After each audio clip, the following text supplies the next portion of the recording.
نحمدہ ونصلی علی رسولہ الکریم اما بعد فاعوذ باللہ من الشیطان الرجیم بسم اللہ الرحمن الرحیم رب اشرح لی صدری ویسر لی امری واحلل عقدۃ من لسانی یفقہوا قولی رب یسر ولا تعسر وتمم بالخیر آمین۔ اللہم انفعنا بما علمتنا وعلمنا ما ينفعنا وزدنا علما اللہم فقہنا فی الدین۔ سورۃ البقرہ آیت نمبر 55، لفظی ترجمہ، روٹ ورڈ اور تفسیر۔ اللہ لا نہیں، الہ کوئی الہ، الہ معبود ایسی عبادت جس میں محبت اور تعظیم ہو۔ الہ وہ ہوتا ہے جس کی عبادت کی جائے، لیکن ایسی عبادت جس میں محبت اور تعظیم اور احترام بھی ہو۔ اللہ ہوا، مگر وہی، الحی جو زندہ ہے، ہمیشہ زندہ رہتا ہے، ہمیشہ زندہ رہے گا، القیوم ہمیشہ قائم رہنے والا ہے، قیام سے یعنی تھامنے والا، قائم رکھنے والا، کسی سہارے کی ضرورت نہیں اسے۔ لا تأخذہ نہیں پکڑتی اسے، سینۃ اونگ، ابتدائی نیند کے لیے آتا ہے، انسان کا سر بھاری ہونے لگتا ہے نیند کی وجہ سے، لیکن ابھی گہری نیند میں نہیں جاتا۔ ولا نوم، اور نہ نیند، لہو اس کے لیے ہے، کیونکہ جب وہ آ جاتی ہے تو بے بس کر دیتی ہے، انسان کو سب کام بھول جاتے ہیں۔ ماں جو بھی فی السماوات آسمانوں میں ہے، وما اور جو فی الارض زمین میں ہے، من کون ہے، ذا وہ، الذی جو، یشفع شفاعت کرے، عندہ اس کے پاس، الا مگر باذنہ اس کے اذن کے ساتھ،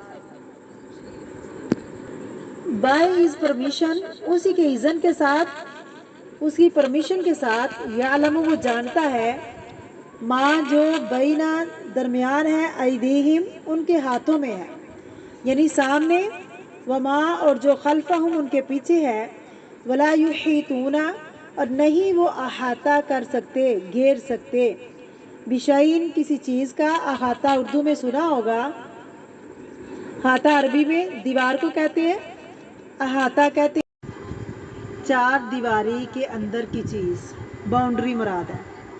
گھیرنا، انسرکل کرنا، کمپس کرنا، بشیء کسی چیز کو، من علمہ اس کے علم میں سے، الا مگر، بما شاء اس کے جو وہ چاہے، واسع وسیع ہے، کرسیوں اس کی کرسی، السماوات آسمانوں میں، والارض اور زمین میں، ولا اور نہیں، یعودہ ٹھکاتی اس کو، ادا یعود، حمزہ واو دال اس کا روٹ ہے، بوجھ اور گرا باری کی وجہ سے تھک جانا، کسی چیز کا باری ہو جانا کہ انسان سنبھال نہ سکے۔ یہاں مراد اللہ تعالیٰ کے لیے کچھ بھی بوجھل نہیں، کچھ بھی باری نہیں۔ حفظہما ان دونوں کی حفاظت، زمین و آسمان کی، وہو اور وہ، العلی بہت بلند ہے، عظیم بہت عظیم۔ بسم اللہ الرحمن الرحیم، یہ قرآن پاک کی سب سے بڑی آیت ہے۔ آپ صلی اللہ علیہ وسلم نے حضرت ابی بن کعب سے پوچھا تھا۔ ابی بن کعب ایک عالم صحابی تھے، علم والے تھے، کاتب وحی تھے، مفسر قرآن تھے۔ آپ صلی اللہ علیہ وسلم سے ان سے پوچھا، بتاؤ قرآن پاک کی سب سے بڑی آیت کون سی ہے؟ انہوں نے کہا آیت الکرسی۔ آپ صلی اللہ علیہ وسلم نے ان کے سینے پر ہاتھ مارا اور فرمایا کہ تمہیں تمہارا علم مبارک ہو، مبارک ہو اس علم پر جو اللہ نے تمہیں عطا کیا ہے۔ یہ آیت اللہ رب العزت کا تعارف کرواتی ہے، توحید کا سبق سکھاتی ہے۔ اس میں اللہ کے دو نام ہیں جو اسم اعظم کہلاتے ہیں، الحی اور القیوم۔ ان کے ساتھ اللہ تعالیٰ کو پکارا جائے تو دعا قبول ہوتی ہے، یا حی یا قیوم برحمتک استغیث، جس کو اسم اعظم کہتے ہیں۔ بظاہر ایک آیت ہے، اس میں تقریباً 10 جملے بنتے ہیں۔ اس ایک آیت کی اتنی فضیلت ہے، اگر کوئی شخص اس کو رات کو پڑھے اس کے لیے ایک محافظ مقرر کر دیا جاتا ہے اور صبح تک شیطان اس کے قریب نہیں آتا۔ اگر کوئی شخص ہر فرض نماز کے بعد پڑھے بغیر بات کیے تو کوئی چیز اس کو جنت میں جانے سے نہیں روک سکتی۔ گویا اس آیت کی فضیلت اس بنیاد پر ہے، ایک طرف توحید کا سبق دیتی ہے، دوسری طرف شیطان سے نجات، دنیا میں بھی حفاظت کا ذریعہ بنتی ہے۔ ایک بک ہے وَإِيَّاكَ نَسْتَعِينُ، پیج نمبر 20 اور 21 پر آیت الکرسی کی فضیلت پر حدیث موجود ہے، آپ اسے پڑھ سکتے ہیں، یعنی یہ آیت حفاظت کی آیت ہے۔ حضرت ابو ہریرہ رضی اللہ تعالیٰ عنہ سے روایت ہے، انہوں نے کہا کہ آپ صلی اللہ علیہ وسلم نے مجھ کو صدقہ فطر کی نگرانی کے لیے مقرر کیا۔ اتنے میں ایک شخص آیا، بھر بھر کے کھجوریں لینے لگا۔ میں نے اسے پکڑ لیا، میں نے کہا میں تجھے اللہ کے نبی کے پاس لے جاؤں گا، چھوڑوں گا نہیں۔ پھر پورا قصہ بیان کیا۔ پھر اس نے کہا جب تم سونے کے لیے بستر پر جاؤ تو آیت الکرسی پڑھ لیا کرو، صبح تک تجھ پر ایک نگہبان فرشتہ مقرر رہے گا اور تیرے پاس شیطان نہ آئے گا۔ ابو ہریرہ رضی اللہ تعالیٰ عنہ نے یہ بات آپ صلی اللہ علیہ وسلم سے بیان کی۔ آپ صلی اللہ علیہ وسلم نے فرمایا گویا وہ بہت جھوٹا ہے، اس نے بات سچی کہی ہے۔ اس سے کیا پتہ چلتا ہے؟ شیطان بھی کبھی کبھی سچ بول دیتا ہے۔ تو کوئی شخص کتنا بھی برا ہو، کبھی کبھی اس سے بھی خیر کا کام ہو جاتا ہے۔ آپ صلی اللہ علیہ وسلم نے فرمایا جیسے آیت الکرسی ہے نا، اس کو سوتے وقت پڑھا کرو۔ جو انسان اس کو سوتے وقت پڑھے وہ شام تک جنوں کے شر سے محفوظ رہے گا، جو شام کو پڑھے وہ صبح تک جنوں کے شر سے محفوظ رہے گا۔ اگر کسی کو جنات تنگ کرتے ہوں یا اسی طرح کے کچھ مسائل ہوں تو آیت الکرسی بار بار پلے کر کے اسے سنائیں، ایسے شر سے انسان محفوظ ہو جاتا ہے۔ یہ ایسی آیت ہے جو ہر ایک کو زبانی یاد ہونی چاہیے اور صحیح تلفظ کے ساتھ یاد ہونی چاہیے، کیونکہ اگر وہ لفظ آپ پڑھیں جو اللہ نے اتارا ہی نہیں ہے، پھر آپ کچھ اور ہی پڑھ رہے ہیں تو پھر فائدہ نہیں ہوگا۔ بعض دفعہ ہم کہتے ہیں ہم نے اتنی دفعہ یہ چیز پڑھی، ہم کو فائدہ نہیں ہوا، اس کی وجہ ہم پڑھ ہی کچھ اور رہے ہوتے ہیں، وہ اس طرح نہیں پڑھ رہے ہوتے جس طرح پڑھنا چاہیے، درست تلاوت بھی سیکھنی چاہیے۔ تو بہرحال قرآن پاک کی سب سے بڑی آیت آیت الکرسی ہے اور سب سے چھوٹی سورت طوالت میں تو بڑی ہے، لیکن ویسے سورت اخلاص اس میں اللہ کی توحید بیان کی گئی ہے، اس میں بھی اللہ کی توحید بیان ہوئی ہے، اس کو ایک تہائی قرآن کے برابر قرار دیا گیا۔ اللہ لا الہ الا ہوا، نہیں کوئی الہ مگر وہی۔ کون ہے الہ؟ اللہ ہی الہ ہے۔ اللہ کے علاوہ جتنے بھی خود ساختہ معبود ہیں وہ سب باطل ہیں، حقیقی معبود، سچا معبود صرف اللہ ہے۔ سورۃ حج میں اللہ رب العزت آیت نمبر 62 میں فرماتے ہیں یہ اس لیے کہ اللہ ہی معبود برحق ہے، اس کے سوا لوگ جن کو بھی پکارتے ہیں وہ سب باطل ہیں۔ الہ کون ہوتا ہے؟ جس کی عبادت کی جائے محبت اور تعظیم کے ساتھ، تو ایسی ہستی صرف ایک ہی ہے، وہ صرف ہے اللہ الحی جو زندہ ہے۔ قرآن پاک میں اس کی وضاحت آئی ہے، جس کو کبھی موت نہیں آئے گی، ہمیشہ سے زندہ ہے، ہمیشہ زندہ رہے گا۔ القیوم جو ہمیشہ سے قائم ہے، ہمیشہ قائم رہے گا، اور باقی تمام چیزیں اسی کے سہارے پر قائم ہیں۔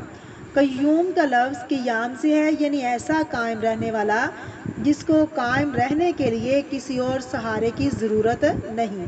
انسانوں کو تو زندہ رہنے کے لیے سہاروں کی ضرورت ہوتی ہے، لیکن اللہ تعالیٰ کو کسی سہارے کی ضرورت نہیں ہے۔ لا تأخذہ سنۃ اس کو کوئی اونگ نہیں پکڑتی، یعنی اس طرح قائم ہے کہ وہ کبھی سوتا نہیں ہے، سونا تو دور کی بات، کبھی اونگتا بھی نہیں۔ اگر کوئی کھڑا ہے، اس نے ہاتھ میں کچھ پکڑا ہے، یوں ہی اونگ آئے گی، وہ چیز گر پڑے گی۔ اللہ کائنات کا نظام اس طرح سنبھالے ہوئے ہے کہ وہ خود کبھی اس سے غافل نہیں ہوا، تو کبھی اسے نیند اونگ نہیں آتی۔ اگر کبھی ایسا ہوتا تو زمین و آسمان جو اس میں ہے سب گر پڑتا۔ یہ اس بات کی دلیل ہے جو ہر چیز اپنی جگہ پر قائم رہے۔ یہ کس کی وجہ سے ہے؟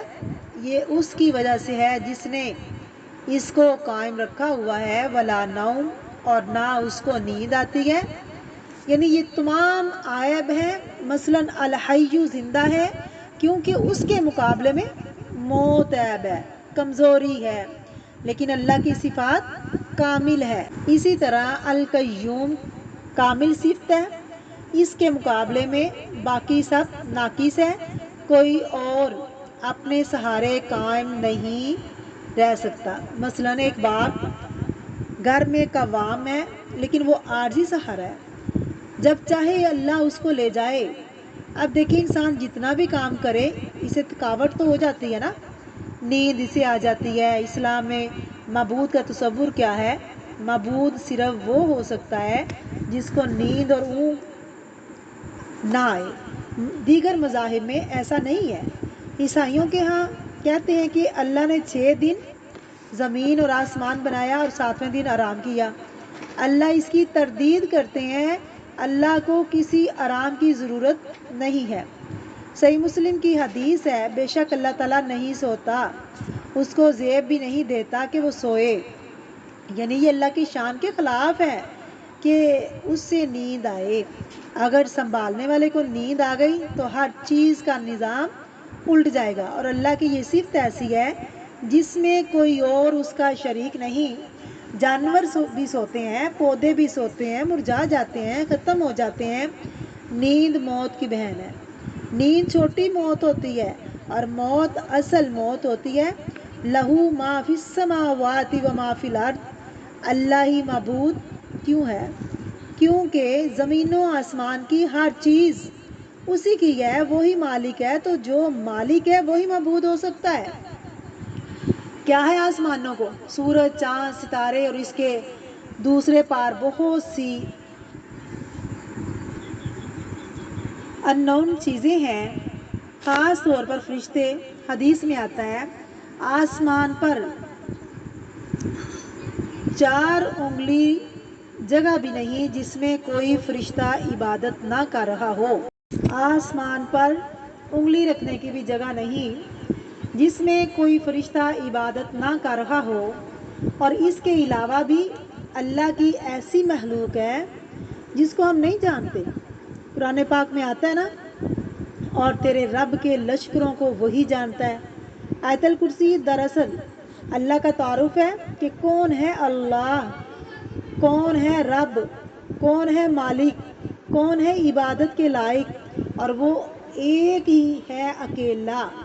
آسمانوں کے علاوہ زمین پر چلتے عمریں گزر گئیں، لیکن ابھی بھی زمین کے نیچے جو کچھ ہے وہ سارے کا سارا انسانوں نے ابھی تک نہیں جانا۔ اس لیے صرف اللہ کی عبادت کرنی چاہیے، کیونکہ اس کی صفات میں کوئی دوسرا شخص شریک نہیں ہو سکتا۔ من ذا الذی یشفع عندہ الا باذنہ، کون ہے وہ جو سفارش کر سکے اس کے پاس مگر اس کے اذن سے، اس کی اجازت کے ساتھ۔ یہ اللہ صرف دنیا کا نہیں، آخرت کا بھی مالک ہے۔ انسانوں کا آخرت میں جب انجام سامنے آئے گا، ان کے درمیان فیصلہ کرے گا، اس وقت کوئی آگے بڑھ کر اللہ کے فیصلے کو بدل نہ سکے گا، کوئی سفارش نہ کر سکے گا مگر وہی جس کو اللہ رب العزت اجازت دے دیں۔ تو سفارش ہے تو صحیح، لیکن کفار کے حق میں شفاعت نہ ہوگی۔ مومن کے حق میں شفاعت ہو سکتی ہے کہ کبیرہ گناہ ہے اور گناہ کیے ہیں، ان کے لیے شفاعت ہوگی، لیکن کس کے بعد ہوگی؟ اللہ کی اذن کے بعد۔ اسے کیا پتہ چلتا ہے؟ بادشاہت، حکومت اور فیصلے کا اختیار صرف اللہ رب العزت کے پاس ہے، وہی اصل مالک ہے۔ یعلم ما بین ایدیہم وما خلفہم، وہ جانتا ہے جو ان کے آگے ہے، کن کے آگے؟ لوگوں کے، اور آگے سے مراد کیا ہے؟ فیوچر اینڈ پریزنٹ، وما خلفہم، جو ان کے پیچھے ہے کیا؟ پاسٹ اور فزیکلی بھی آپ دیکھیں جو ہمارے سامنے ہے اس کو ایک لمٹ تک دیکھ سکتے ہیں، لیکن اللہ کو سب معلوم ہے، نہ صرف جگہ بلکہ وقت کے اعتبار سے بھی۔ اب اپنا لکھا ہوا بھول جاتے ہیں، اللہ نہیں بھولتا، لہٰذا جس کا علم اتنا زیادہ ہے وہی عبادت کے لائق ہے۔ وَلَا يُحِيطُونَ بِشَيْءٍ مِّنْ عِلْمِهِ إِلَّا بِمَا شَاءَ، اور نہیں وہ احاطہ کر سکتے کسی چیز کا اس کے علم میں سے مگر جو وہ چاہے، یعنی اس کا علم ہر چیز پر چھایا ہوا ہے، ہر چیز جانتا ہے وہ، اور کوئی اور اس کے علم کو نہیں جانتا، کوئی اور اس کے علم میں سے نہیں لے سکتا مگر جتنا اللہ چاہے۔ حضرت موسیٰ علیہ السلام اگرچہ اللہ رب العزت کے نبی تھے لیکن سیکھنے کا بہت شوق رکھتے تھے۔ اللہ رب العزت نے خضر کے پاس ان کو بھیجا، کہنے لگے میں مدتوں چلتا رہوں گا جب تک ان کو نہ پالوں، اور پھر وہ انہوں نے پا لیا وغیرہ۔ یہ قصہ انشاءاللہ آگے آئے گا۔ علم میں ایک قوت ہوتی ہے اور اللہ کا علم ہر چیز سے زیادہ ہے، اور کوئی اور اس کے علم میں سے حصہ نہیں لے سکتا، اور ساری مخلوق کا علم اتنا ہے جتنا پانی۔ وسیع کرسیہ السماوات والارض، اور اس کی کرسی آسمانوں اور زمین میں چھائی ہوئی ہے۔ یہ کرسی کیا ہے؟ اس کے بارے میں حدیث میں آتا ہے کہ کرسی اللہ کے عرش کے سامنے اس کے قدموں کی جگہ ہے۔ عرش نہیں ہے، بلکہ یہ کرسی کیسی ہے، کتنی ہے؟ 7 آسمان اور زمینیں کرسی کے مقابلے میں ایک رنگ کی طرح ہے، جو کسی صحرا میں پھینک دی جائے تو اللہ کی کرسی کے سامنے آسمان و زمین چھوٹے سے ہیں، اور کرسی کے مقابلے میں عرش اتنا بڑا ہے جیسے صحرا میں ایک۔ ہمیں اس کی کیفیت معلوم نہیں مگر بتایا گیا تم اس کی وسعت کا اندازہ نہیں کر سکتے۔ یعود حفظہما، اور نہیں تھکاتی اس کو، ولا یعودہ حفظہما، اور نہیں تھکاتی اسے ان دونوں کی حفاظت، یعنی زمین و آسمان کی۔ وَهُوَ الْعَلِيُّ الْعَظِيمُ، اور وہ بلند تر ہے، بہت بڑا ہے، وہ ہر چیز سے بڑا ہے۔ اسی کا اظہار ہر نماز میں ہم کرتے ہیں، ہر نماز میں اٹھتے بیٹھتے اللہ اکبر کہتے ہیں، تو اللہ سب سے بڑا ہے۔